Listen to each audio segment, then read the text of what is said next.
Assalamualaikum warahmatullahi wabarakatuh. Saya M. Prigat Ulul Absar di kelas 11 minyak 3. Di sini saya akan mencoba menjelaskan proses pengolahan dari minyak bumi. Nah, minyak bumi itu berasal dari proses pengeboran ke dalam tanah dan pengeboran dari sisa-sisa fosil yang berada di dalam tanah. Nah, kemudian minyak yang didapatkan dari hasil pengeboran tersebut tidak serta-merta langsung dapat kita gunakan. Ada beberapa proses yang harus dilakukan untuk agar kita dapat menggunakan minyak tersebut dalam kehidupan sehari-hari. Nah, proses tersebut adalah dinamakan destilasi bertingkat. Nah, destilasi bertingkat ini adalah proses di mana pemisahan campuran-campuran komponen yang ada di dalam minyak bumi berdasarkan titik didihnya. Nah, jadi minyak bumi nanti akan dibakar dan akan dipisahkan berdasarkan titik didihnya. Nah, hasil dari pembakaran tersebut akan menjadi fraksi-fraksi minyak bumi. Fraksi-fraksi minyak bumi ini terdiri atas beberapa komponen yang berasal sebelumnya dari minyak bumi. Nah, komponen yang pertama ada petroleum, memiliki titik didih 30 derajat sampai 90 derajat dan digunakan sebagai pelarut dan cairan pembersih. Yang kedua ada bensin, memiliki titik didih 40 sampai 180 derajat, digunakan sebagai bahan bakar. Kemudian ada minyak tanah yang biasanya digunakan sebagai bahan bakar untuk memasak. Kemudian ada diesel. Diesel ini memiliki titik didih 250 sampai 300 derajat, digunakan sebagai bahan bakar mesin diesel. Kemudian ada pelumas. Ya, memiliki titik didih 300 sampai 350 derajat.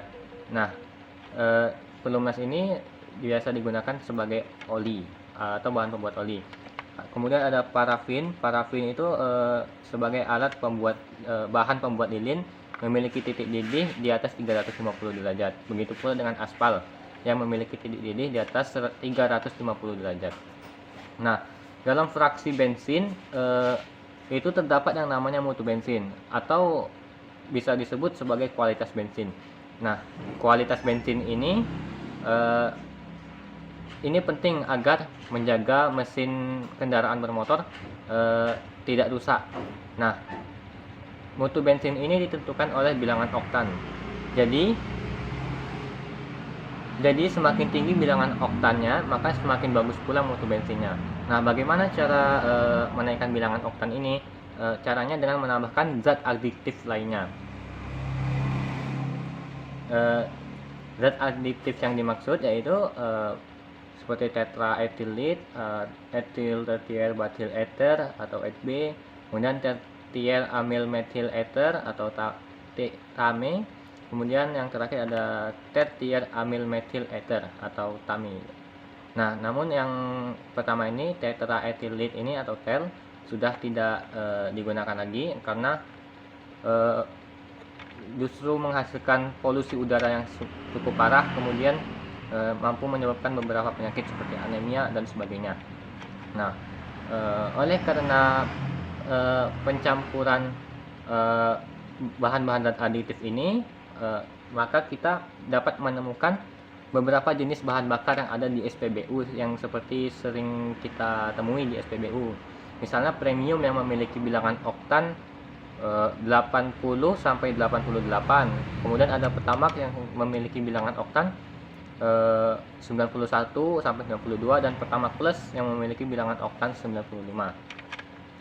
Nah, baik, namun dalam proses pengolahan minyak ini atau pembakaran minyak bumi ini itu tentu saja memiliki dampak. Nah, dampak di sini meliputi tiga sektor.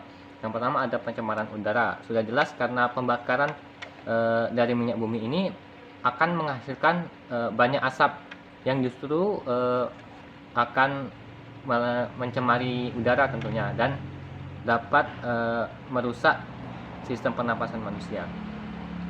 Yang kedua, efek rumah kaca. Ini disebabkan oleh pembakaran minyak bumi juga, yang kemudian panasnya ini terperangkap dalam suatu tempat sehingga menyebabkan suhu dalam tempat tersebut menjadi naik.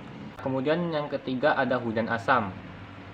Hujan asam ini disebabkan oleh pembakaran minyak bumi yang bereaksi dengan oksigen, kemudian akan dibawa ke atmosfer. Nah, di atmosfer nanti akan bereaksi dengan molekul air yang ada di atmosfer. Setelah itu akan terbentuk asam sulfat dari molekul-molekul tersebut. Nah, setelah membentuk asam sulfat nanti akan terjadi hujan asam yang dapat merugikan lingkungan sekitar. Nah, saya pikir demikianlah yang dapat saya sampaikan mengenai peta konsep proses pengolahan dari minyak bumi ini. Mohon maaf apabila banyak kekurangan. Terima kasih. Wassalamualaikum warahmatullahi wabarakatuh.